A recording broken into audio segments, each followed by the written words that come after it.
Hello dear students, class 9th के students आप सभी। ये जो हम करेंगे HBSC, CBSC और all competitive exam like KVPY और NTSC के लिए आपके लिए हेल्पफुल रहेगा। पहले हम इसको थ्योरेटिकल सभी रीड करते हैं, न्यूमेरिकल्स करेंगे साथ साथ, फिर न्यूमेरिकल क्वेश्चन आपको प्रैक्टिस के लिए दिए जाएंगे। तो हम स्टार्ट करते हैं आज जो हम लोगों को करना है क्लियर। और आपको कोई भी क्वेरी आए तो कमेंट सेक्शन में ज़रूर अपना कमेंट दीजिएगा, जिसके अकॉर्डिंग मैं यहाँ पर कोई भी न्यूमेरिकल सोल्व कर पाऊँ क्लियर। तो इसके अंदर हम सबसे पहले इसका इंट्रोडक्टरी पार्ट करेंगे। Motion class 9th chapter, 9th class का मोशन चैप्टर फिजिक्स का। फिजिक्स के हम यहाँ पर कंप्लीट फिजिक्स करेंगे। इंट्रोडक्शन होगा सबसे पहले, फिर रेस्ट और मोशन के बारे में बात करेंगे, आर दे रिलेटिव और एब्सोल्यूट। फिर हम फ्रेम ऑफ रेफरेंस के बारे में बात करेंगे, थोड़ा सा बुक से थोड़ा सा हट के हम बात करेंगे ताकि आप लोगों को क्लियर उसके बारे में नॉलेज हो जाए। मोशन इन 1, 2 एंड 3D बात करेंगे, डिस्टेंस एंड डिस्प्लेसमेंट की बात करेंगे। After that we will discuss about speed and velocity, acceleration, equation of motion, और लास्ट में हम बात करेंगे यूनिफॉर्म सर्कुलर मोशन। तो सबसे पहले हम इंट्रोडक्शन की बात करते हैं। In everyday life we come across many phenomena like birds, aeroplane fly, the sun rises in the east and sets in the west, atoms, molecules, star, planet, galaxies, etc. all are in motion. In general, we have three kinds of motion. Number one, linear or translatory motion. Translatory motion. It is that motion in which an object moves in a straight path. Clear? Object moves in a straight path, straight line.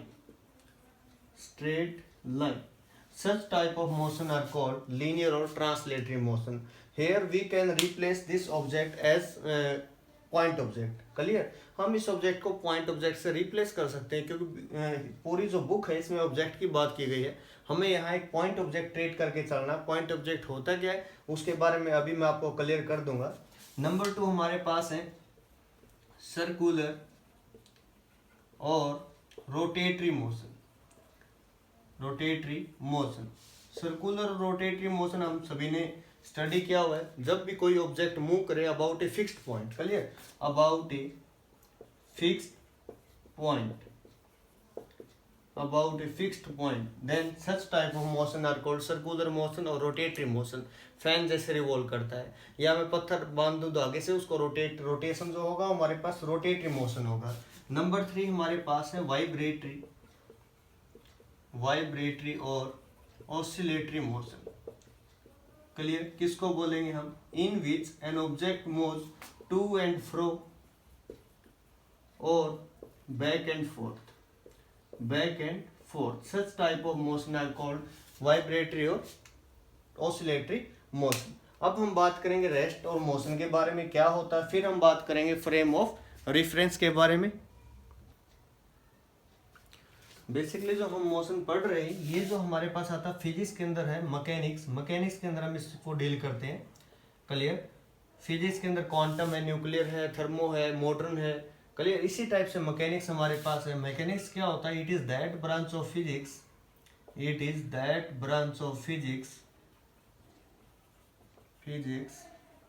That deals with the study of motion of an object. किसी object की जो motion के अंदर हमारे पास study करवाएगा उसको हम mechanics बोलेंगे। क्लियर? मैकेनिक्स के फर्दर हमारे पास 3 ब्रांचेस हैं। मैकेनिक्स को 3 कैटेगरी में कैटेगराइज किया गया है। नंबर 1 हमारे पास स्टैटिक्स, नंबर 2 डायनेमिक्स, नंबर 3 हमारे पास काइनेमेटिक्स। स्टैटिक्स क्या होता है? ये वो ब्रांच है हमारे पास फिजिक्स मैकेनिक्स की तीनों कैटेगरी हैं। That branch of mechanics that deals with the study of an object at rest. किसी ऑब्जेक्ट की स्टडी कराएगा एट रेस्ट के ऊपर, उसको हम स्टैटिक्स बोलेंगे। ये हमारे पास वो ब्रांच है मैकेनिक्स की that deals with the study of an object in motion with the cause of motion. किस वजह से वो मोशन हो रही है। Kinematics, it is that branch of mechanics that deals with the study of motion of an object without knowing the cause of motion.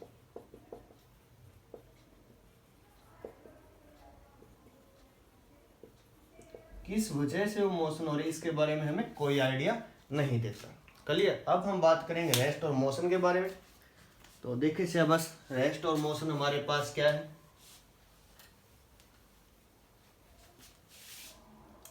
Rest and motion, rest and motion. सबसे पहले rest के बारे में समझे, किसको बोलेंगे। An object is said to be at rest if its position does not change with respect to time और surrounding. अगर सराउंडिंग या फिर टाइम की रिस्पेक्ट में कोई ऑब्जेक्ट है उसकी पोजीशन चेंज नहीं हो रही तो उसको हम रेस्ट बोलेंगे। फॉर एग्जांपल अगर हम बात करें इस बोर्ड की, विद रिस्पेक्ट टू मी, मैं अगर इसको ऑब्जर्व कर रहा हूँ, अभी ऑब्जर्व किया, हाफ एन आवर बाद मैंने इसको ऑब्जर्व किया, तो इसकी पोजीशन यही है, तो इसको हम रेस्ट बोलेंगे। अगर हम देखें इसको with respect to earth, earth already motion में, तो जितने भी ऑब्जेक्ट हैं वो सब मोशन में है, ये बोर्ड जो है ये भी मोशन में। तो एक हमारे पास एक रेफरेंस पॉइंट होता है जिसके बारे में हम बात करेंगे, उसके रिस्पेक्ट में बताया जाता है कि रेस्ट पे है या मोशन में है। क्लियर। अब हम बात करेंगे मोशन की। मोशन के बारे में बात करते हैं। An object is said to be in motion if its position changes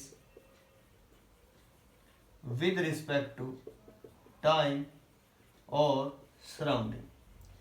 time या फिर सराउंडिंग की रिस्पेक्ट में अगर किसी ऑब्जेक्ट की पोजीशन चेंज हो रही है तो उसको हम बोलेंगे object is in motion. Both rest and motion are relative to each other. Clear. Explain कर देता हूँ। फॉर एग्जाम्पल ये कोई बस है हमारे पास, क्लियर, मूविंग बस किसी वेलोसिटी से मूव कर रही है। यहाँ पर कोई पर्सन है, पैसेंजर है, यहाँ पर अदर पैसेंजर कोई वन, यहाँ पर रोड पे कोई अनदर पैसेंजर है। क्लियर। ये हमारे पास वैसे ही कोई पर्सन है, यहाँ पर वेट कर रहा है बस का। तो यहाँ पर अगर फर्स्ट जो पर्सन है इसको अगर सेकंड के रिस्पेक्ट में देखा जाएगा, बस में बैठे हैं, तो सेकंड को ये रेस्ट पे नजर आया कि उसी पोजीशन पे बैठा हुआ है, बस आगे मूव कर रही है। अगर इस पर्सन के रिस्पेक्ट में देखा जाए तो 1 और 2 दोनों मोशन में है। क्लियर। ये ऑब्जेक्ट जो रेस्ट पे भी है और मोशन में, डिपेंड करता है किसके रिस्पेक्ट में हम इसको ऑब्जर्व कर रहे हैं। अगर 2 के रिस्पेक्ट में ऑब्जर्व करें तो रेस्ट पर है, अगर इस ऑब्जेक्ट के रिस्पेक्ट में इसको ऑब्जर्व कर रहे हैं तो किस में, मोशन में। कितनी मोशन में, जिस वेलोसिटी से बस मूव करिए सेम वेलोसिटी इसकी होगी। क्लियर। इसी प्रकार से rest and motion both are related to each other, relative terms से दोनों। ओके। अब हम बात करते हैं हमारे पास पॉइंट ऑब्जेक्ट की, उसके बाद हम फ्रेम ऑफ रेफरेंस की बात करेंगे। Point object, point object. An object is said to be point object, said to be point object if it covers so large distance as compared to its dimension, to its dimension. Dimension means shape and size.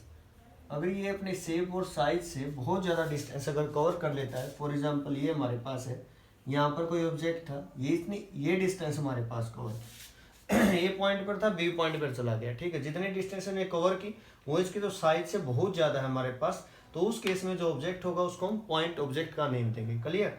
अब हम बात करते हैं frame of reference की। तो किसी भी object की पोजिशन को स्पेसिफाई करने के लिए एक रेफरेंस पॉइंट लिया जाता है जिसके अबाउट हम किसी ऑब्जेक्ट की पोजीशन बताते हैं। फॉर एग्जांपल अगर मैं बोलूं कि हांसी से जो हिसार है ना, मैं अगर बोल दूं कि 32 किलोमीटर है, तो 32 किलोमीटर डिस्टेंस कहाँ से कहाँ है, हांसी बस स्टैंड से हिसार बस स्टैंड है, या हांसी में कोई जगह है पर्टिकुलर लोकेशन वहाँ से लेकर हिसार तक है, तो हमें एक रेफरेंस पॉइंट लेना पड़ेगा कि मैंने बोल दिया कि घर से हमारे स्कूल की डिस्टेंस इतनी है, तो वो किस पे डिपेंड करती है, कहाँ से हम मेजर कर रहे हैं, क्या सभी के घर से वो डिस्टेंस इक्वल होगी, तो ऐसा बिल्कुल नहीं है। तो वो हम रेफरेंस पॉइंट के रिगार्डिंग हम बात करते हैं। तो फ्रेम ऑफ रेफरेंस हमारे पास क्या होता है,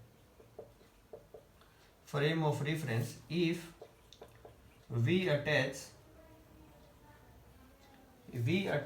ए time measuring device, we attach a time measuring device or simply a clock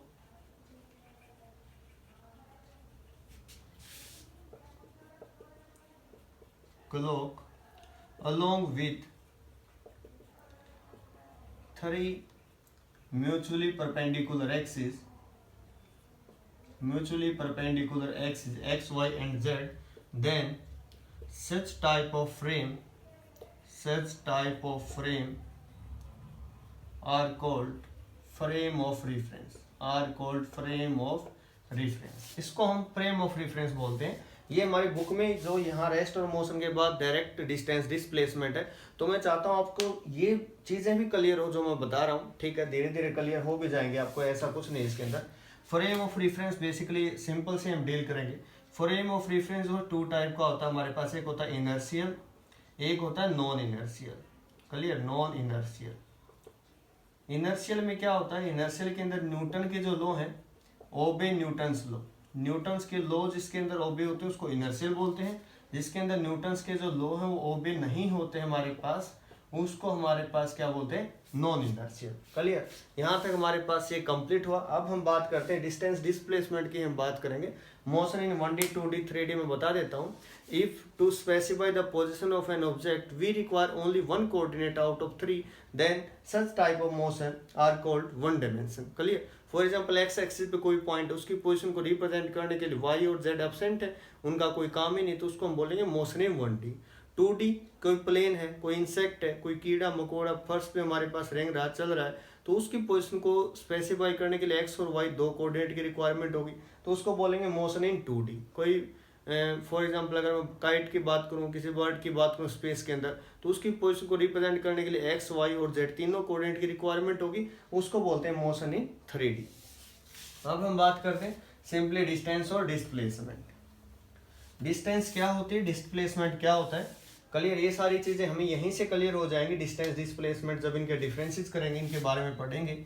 ये मैं यहाँ पर डिस्टेंस के बारे में लिख रहा हूँ, ऑल अबाउट डिस्टेंस। यहाँ पर मैं डिस्प्लेसमेंट के बारे में लिख रहा हूँ, डिस्प्लेसमेंट। नंबर 1 थिंग, डिस्टेंस क्या होती है, एक्चुअल पाथ लेंथ होता है। क्लियर, जिस रास्ते से हम जा रहे हैं एक्चुअल पाथ लेंथ, उसको हम क्या बोलते हैं, डिस्टेंस बोलते हैं, एक्चुअल पाथ लेंथ। डिस्प्लेसमेंट क्या होता है, shortest path length, shortest path length. किसी भी 2 पॉइंट के इन बिटवीन शॉर्टेस्ट जो पाथ होगा उसको हम क्या बोलेंगे, डिस्प्लेसमेंट बोलेंगे। अगर मैं बोलूं यहां पर सिंपल हम बात करें, यहां से कोई ऑब्जेक्ट चला, ये फॉर एग्जांपल कोई सर्कल है, ए पॉइंट बी पॉइंट, ये कोई रेडियस है यहाँ तक आर, ए से बी पॉइंट पर इस रास्ते हमारे पास गया। मैं बोलूँ कि आपसे डिस्प्लेसमेंट क्या होगा, डिस्प्लेसमेंट सिर्फ इनिशियल स्टार्टिंग पॉइंट और फाइनल पॉइंट चेक करना है, यहाँ से यहाँ की डिस्टेंस शॉर्टेस्ट। ये इस बात पे मैटर नहीं करता है किस रास्ते हम गए, ठीक है, ओनली किस पॉइंट पर डिपेंड करता है, only shortest path between initial and final position. तो वो डिस्प्लेसमेंट क्या हुआ, 2r। अगर मैं बात करूँ डिस्टेंस, तो टोटल डिस्टेंस कितनी होगी, 2πr। इतना सा रोटेशन तो हमारे पास क्या होगी, पाई इंटू आर। तो नंबर 1 पॉइंट क्लियर हुआ। नंबर 2, डिस्टेंस की यूनिट मीटर होगी, इसकी यूनिट भी मीटर ही होगी, ये कोई डिफरेंस नहीं है, सिंपल इनके बारे में बात है हमारे पास। डिस्टेंस जो होता है it is a scalar quantity, it is a scalar quantity. Distance जो स्केलर क्वांटिटी है, और जो डिस्प्लेसमेंट है वो हमारे पास क्या है, it is a vector quantity, vector quantity.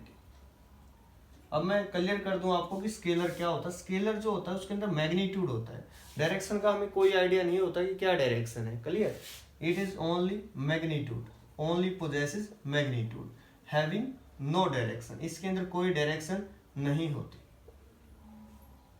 कोई डायरेक्शन नहीं होती। मैंने कह दिया कि फोर्स लग रहा है 20 न्यूटन, और ये नहीं बताया किस डायरेक्शन में लग रहा है, एक्स में, वाई में, जेड में। तो हमारे पास क्या होगा, स्केलर के रिगार्डिंग हम बात करेंगे। अगर मैं बात करूंगी फोर्स 20 न्यूटन इन ईस्ट डायरेक्शन, तो वो हमारे पास होगा वेक्टर को रिप्रेजेंट करेगा, हैविंग मैग्नीट्यूड प्लस डायरेक्शन। और एक थर्ड टर्म और होती है हमारे पास, उसके बारे में बात करता हूँ, ऑल्सो ओबे वेक्टर लॉज। वेक्टर की जो लॉ है उनको ओबे करेगा।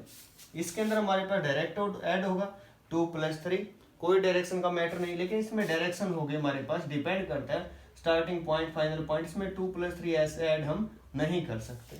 उसको अभी हम क्वेश्चन से न्यूमेरिकल से समझेंगे, ठीक है।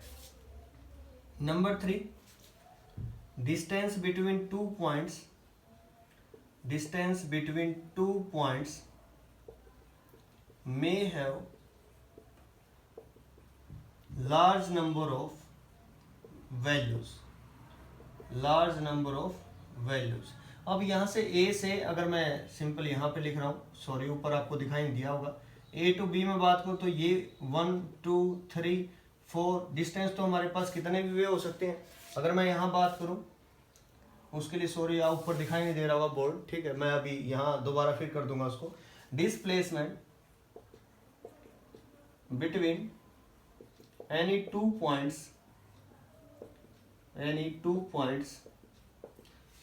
has a fixed value, वो एक फिक्स वैल्यू होगी हमारे पास। Clear. Number 4, distance can never be negative but displacement can be positive, negative और जीरो।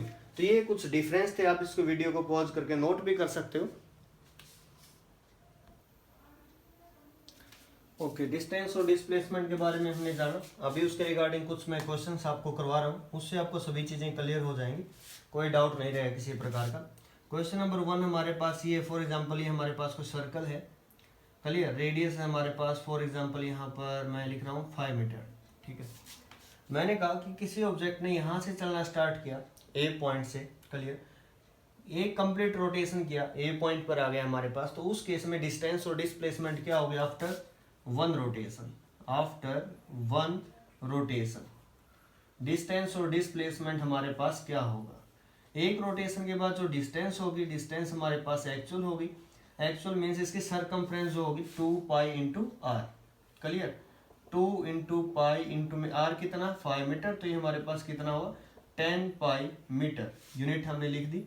डिस्प्लेसमेंट क्या होगा, डिस्प्लेसमेंट कोई ऑब्जेक्ट अगर इनिशियल पोजीशन पर आ जाए तो उस केस में डिस्प्लेसमेंट क्या होगा 0, क्योंकि स्टार्टिंग और फाइनल इनिशियल पॉइंट जो स्टार्टिंग और फाइनल पॉइंट जो हमारे पास सेम है, तो डिस्प्लेसमेंट क्या होगा 0।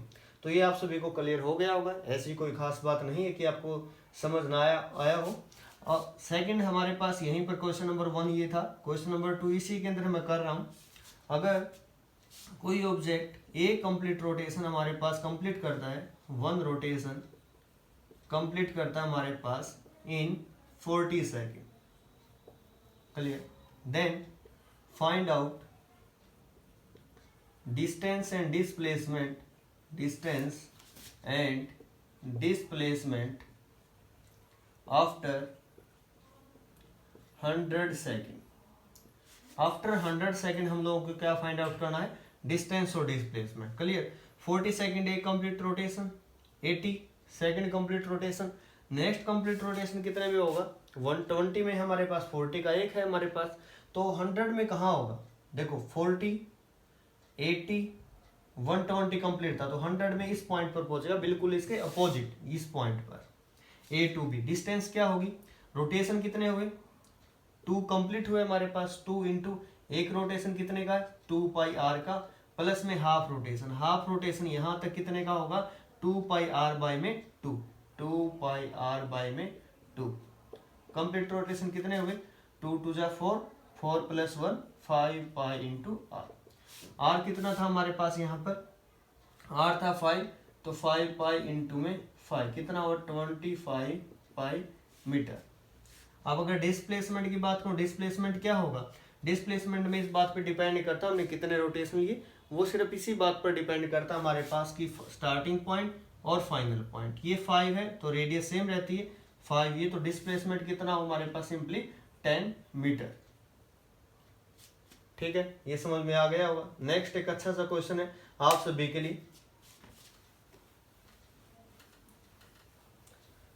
कोई ऑब्जेक्ट है हमारे पास, ध्यान से समझना, कोई ऑब्जेक्ट है वो साउथ में जाता है हमारे पास in the south direction and covers a distance of an object goes in south direction, covers a distance of 12 meter and then he turns, the man or the object turns, then the object turns in east direction and covers a distance of 5 meter.